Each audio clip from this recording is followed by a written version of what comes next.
গরমে এমনি নি গড়াগড়ি Yes. হুম Yes. পড়লে বাতাসটা লাগে না তো ভাই Yeah. শরীরে আমার বাতাস লাগে। তো বিদ্যুৎ বাতাস তোর দাদুর লাগে দেখছেন একেবারে। তোর দাদুর হয়েছে সত্যিকারই গরম কালকে অফিসে যাই আনে মা কিতা আরম্ভ করছে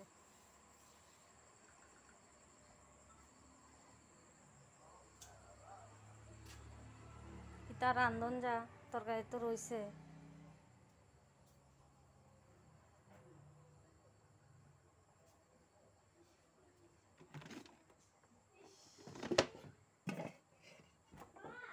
ভাত একটু রান্না মারবো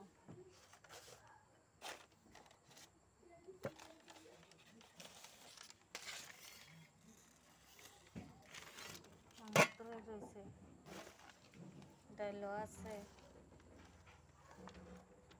এনে আবার সর মাছ রয়েছে তার রান্না কি তার ভাজিও রয়েছে চাটনি রয়েছে শুধু একটু ভাত রান্ধম ভাতও রয়েছে অল্প একটু ভাত রান্ধলে হইব হ ঠিক হই না খাই তাও